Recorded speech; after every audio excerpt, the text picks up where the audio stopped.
Once you practice being compassionate, once you practice being more humble, once you practice being successful, once you apply all these concepts, you begin to teach your body chemically or emotionally to understand what your mind is intellectually understood. So we could say knowledge is for the mind and experiences for the body. And when you do it right, you get to embody knowledge and it becomes the truth. The effect of that biologically is not only do we reshape the brain, but we begin to signal new genes in new ways, and now the word is becoming flesh. So then it's not enough to do it once. You can't forgive your coworker, you can't forgive your ex-husband or your ex-wife, or you just can't let go of a past event one time and expect to be canonized as a saint. The idea is to be able to replicate it, to be able to do it over and over again. And if you can do something over and over again from a biological standpoint, you go from thinking to doing to being. You go from philosopher to initiate to master, from mind to body to soul. And when we can teach our body chemically and neurologically enough times to do something over and over again, the mind and body begin to merge as one. In other words, we've practiced it so many times, we no longer have to think about it. It's innate in us. It's who we are. And so I think this is a time in history where it's important for us to break free from some of the chains of those conditioned beliefs about us being limited and that we're powerless and that we have to survive and compete and do certain things to get what we want in our life, that a new paradigm has to be created. And then we have to set up the conditions in our environment or conditions within our own world to begin to execute some of these. And I think that when we arrive at that state of being, then we give people permission to do the same. And that's when we start really seeing some really strong strides in people's lives. So in my personal life, I mean, I like to wake up in the morning and I ask myself the same question every single day before I get out of bed. And that is, what is the greatest ideal of myself that I can be? Now, we have this amazing faculty because of the size of the frontal lobe. We call it in neuroscience metacognition. And it means that we can think about what we're thinking about. We can begin to pay attention to how we're acting, and we can notice how we're feeling.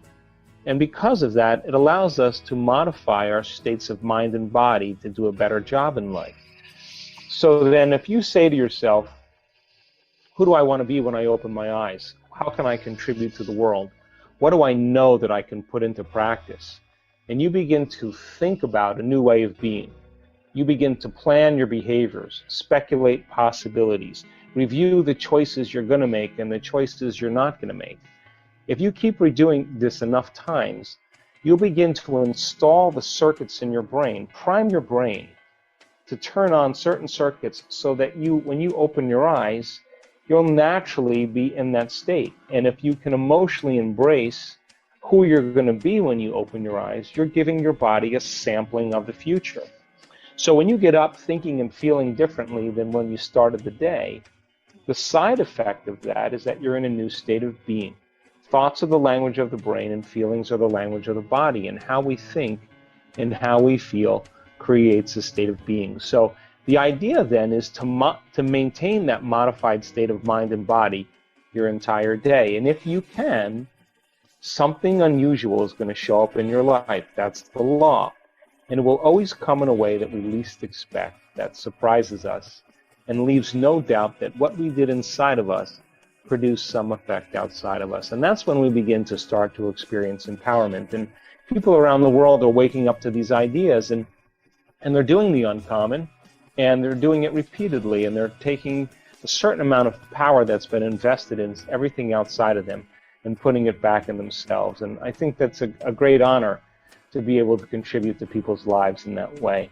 If we start off by talking about just those vibrational states, we basically live in two states of mind. We live in survival, or we live in creation. Now, living in survival is living in stress. And stress is when your body's knocked out of homeostasis. Stress is when your body's knocked out of balance. The stress response is what your body innately does to return itself back to order. So you have different types of stressors. You have physical stress like injury, trauma, accidents, falls. You have chemical stress like vexes and blood sugar levels and hormones and hangovers. And then you have emotional stress, family tragedies, second mortgages, single parenting, finances. And every one of those things begin to knock the brain and body out of balance, because when we perceive a threat or a stress in our external world, we turn on a nervous system called the fight or flight nervous system, and we mobilize enormous amounts of energy to prepare us for some event in our external world. Now, the problem with that is that all organisms in nature can tolerate short-term stress. Zebra gets chased by a lion, you're driving down the road in your car, you get cut off, the hormones of stress turn on, but 15, 20 minutes later, you adapt and your body returns back to balance and you go to work, or the zebra goes back to grazing and the event is over. Human beings are a little different because we can turn on that stress response just by thought alone. We can begin to think about some future worst case scenario in our life. And out of the infinite potentials in the quantum field, we're selecting the worst possible future based on the memory of the past. And that limited imagination and preparing ourselves for the event and bracing ourselves for that outcome begins to knock the body out of physiological balance just by thought alone. In other words, the body, as the unconscious mind, begins to believe it's in that future event in the present moment, and we begin to create the stress response just by thought alone. We could also unfold a past bitter memory that's tattooed in the recesses of our gray matter. We can revisit that event over and over again, and we can produce the same chemistry in the brain and body as if the event occurred. Now, it's the redundancy of that process that begins to condition the body emotionally to become the mind.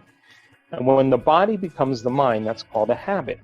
So 95% of who we are by the time we're 35 years old is a set of memorized behaviors, emotional reactions, beliefs, perceptions, attitudes that function just like a subconscious computer program. So then the emotions of anger, aggression, frustration, hatred, judgment, fear, anxiety, insecurity, unworthiness, guilt, shame, sadness, pain, they're all derived from the hormones of stress. And 70% of the time or more, most people live in those emotional states.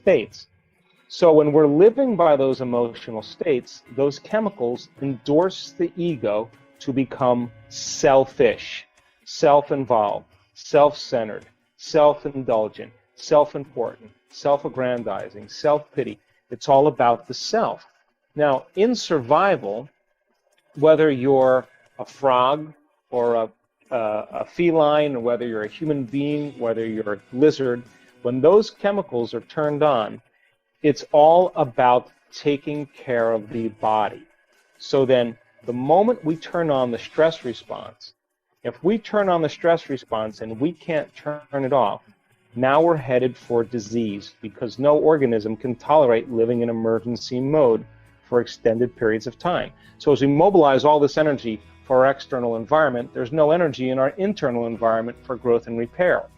So then the organism is always looking in the external environment to determine what's going to be a threat, always concerned about its body and how it has to take care of it, and it's always concerned about time. How much time do I have to get there? The body, the environment, and time.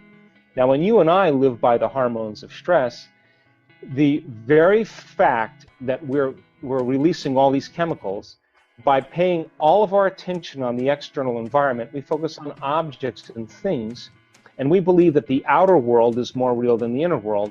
And this is where we start to feel separation. Now, why do we feel separation? Because the hormones of stress cause us to begin to really begin to understand or perceive reality as a materialist, defining reality with our senses. So the atom is 99.9999999% nothing. It's energy. It's emptiness. It's open space. It's 0.0000001% particle. And when we're living by the hormones of stress, we're focusing on the particle instead of on possibility. And this is where we get in trouble, because when we get to this point and we experience that level of separation, We always try to force and control outcomes in our life because we are matter trying to change matter. In other words, when we live by the hormones of stress, we feel more like matter and less like energy because we are fundamentally functioning as a particle instead of possibility.